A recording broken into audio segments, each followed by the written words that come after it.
Okay, we begin CBS 2 News at 6 with breaking news. A plane crash at Whiteman Airport in Pacoima. I'm Juan Fernandez along with Crystal Cruz. Let's get right to Desmond Shaw in Sky 2. Desmond? Yeah, Juan and Crystal, this is the second crash we've seen now today. The earlier one with the helicopter, fortunately the people there were okay. Not so with this one. We've learned some new details here in Pacoima. You see, it looks like a little Cessna here that may have clipped this awning at Whiteman Airport. Now, this is the county fire facility that is kind of to the side of the main runway, just to show you, give you some perspective there. The top of your shot is the main runway. We've learned that the two people inside were a 60-year-old and a 13-year-old. They're both in critical condition, and we want to show you some video earlier when LA City Fire, after they extracted the two from this airplane, they were performing CPR on at least one of them before they put them on a stretcher and then transported them. They were actually transported to two separate hospitals. One went to Northridge Medical Center, the other to Holy Cross. Again, a 60-year-old and a 13-year-old, both of them in critical condition after crashing here at Whiteman Airport. Live in Sky 2 overhead, I'm Desmond Shaw. Crystal and Juan, back to you now in the studio. Okay, thank you, Desmond.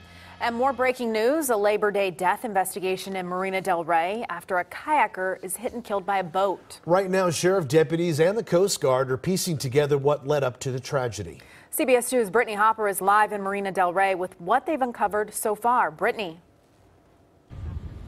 Well, Crystal and Juan, just a very sad situation out here. It all happened around 1:15 p.m. When you can imagine on this holiday, there were a lot of people out here on the water. Take a look behind me. You can see sheriff's deputies and the Coast Guard are still out here investigating. But let's go to some video from Sky 2.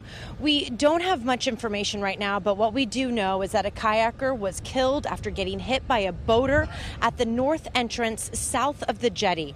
We don't know the kayaker's identity right now, but deputies say the victim was a female. Some people in the area tell us that this has become a bigger issue, boaters versus kayakers in the marina.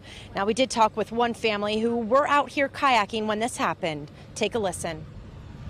It's just sad, because I kayak with my kids, and it's a sad situation to see someone being hurt that way. They just need to be careful and watch out what's going on out there.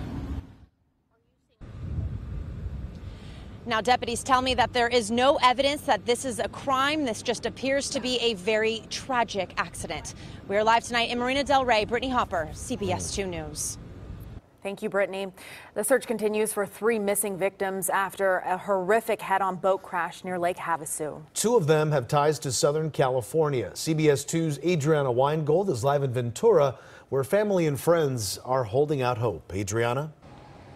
Well, some devastating days for the 16 people involved in this accident here in Ventura. Family and friends of 2 of the missing girls are still holding out hope that they'll be found alive.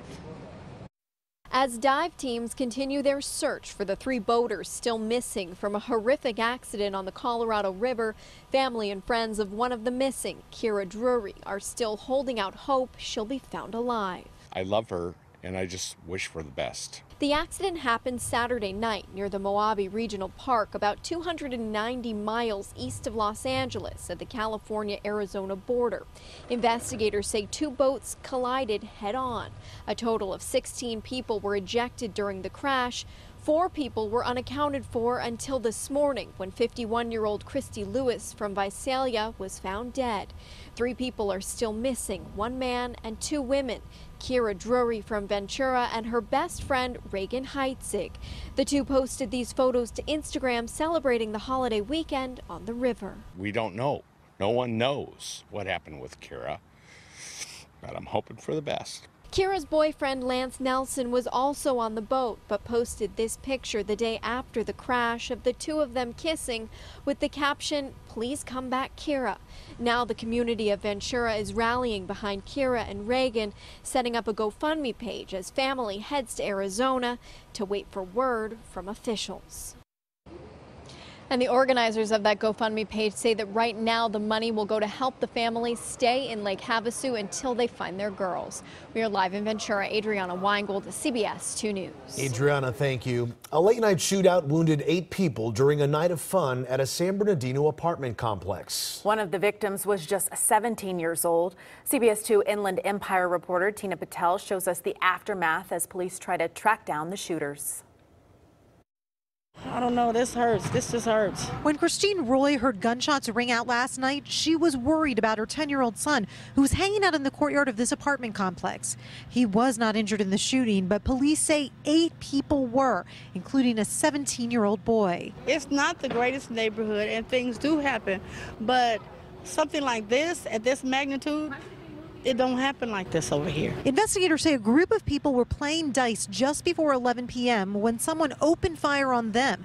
They believe at least one person returned fire. They found dozens of rounds from shotguns and handguns. Once you kept hearing go, ta, ta, ta, ta, kept going, we just ducked, and I ran outside, and all you hear is people screaming like, help. This woman, who asked us to blur her face, said a bullet went through the wall and ended up on her bed. Luckily, her family was in another room at the time. It could have been bad.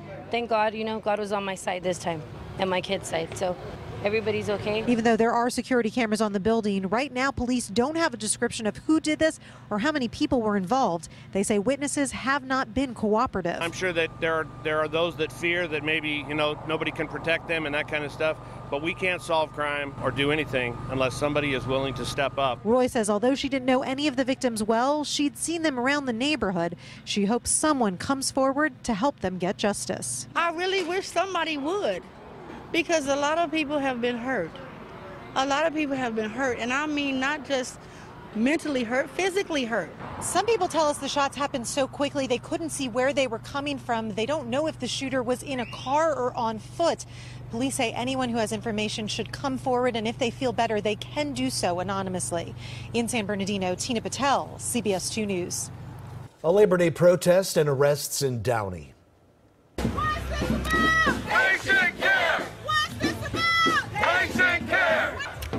Hundreds of Kaiser Permanente union workers rallied and marched against the healthcare company in Downey today. Police say they arrested 13 people. They did not provide details, though. Workers say Kaiser is putting patient care at risk by cutting jobs and outsourcing. We're rallying to make sure that Kaiser knows that we're not going to take outsourcing.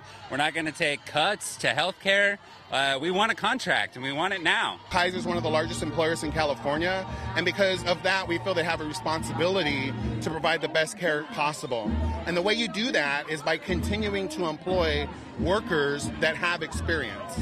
They kind of paint themselves as this progressive company, yet they're outsourcing to cheaper labor without benefits and the same pay wages that we have. Kaiser's vice president of communications says the company is growing and adding jobs. John Nelson says Kaiser is disappointed in how the union is mischaracterizing the company. And a woman is dead and a man is in the hospital after a hit and run this morning in Redondo Beach. The victims were hit around 2:30 this morning on Artesia Boulevard, just a few blocks west of Inglewood Avenue. The driver never stopped and he's still on the run. He or she's still on the run. The man who was hit is still in the hospital. A bear caused a real ruckus in a San Gabriel Valley neighborhood this morning.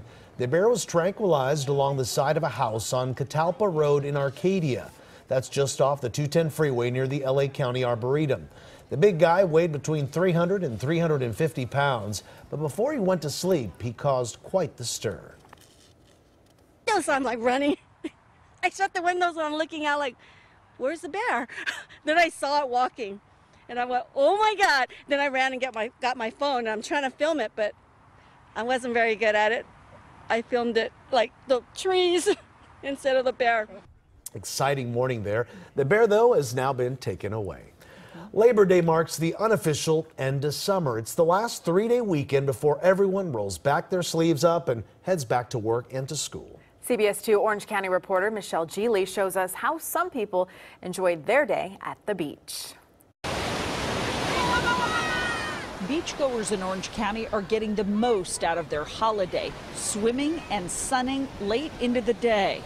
Labor Day is often referred to as the last unofficial day of summer. It's kind of like kind of sad, but then I like to be with my friends and enjoy it. It's kind of nice because you see your friends every day and it's like more of a routine. Relaxing far from home was a priority for these friends from Joshua Tree. They drove 250 miles round trip to lay on the sand in Huntington Beach. I came on Labor Day because I work 6 days a week, so it's like if I finally get a 2-day weekend, so decided to come out to Huntington. The path along the beach is always crowded on a holiday. It's a place for skaters, cyclists, kids on big wheels, and families in pedal carts. It's just the beach is always fun. I mean, there's always a lot of people. There's different activities for the family to do, so we all enjoy it. Does it feel like the end of summer? No, not at all.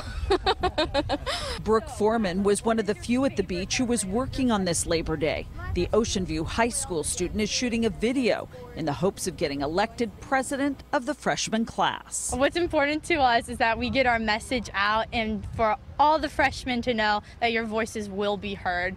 So eager that freshman didn't mind working at all on this Labor Day, and neither do I.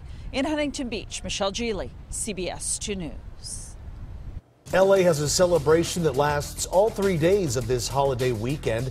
It's the Heritage Festival in Leimert Park. Well, we're going to check it out coming up.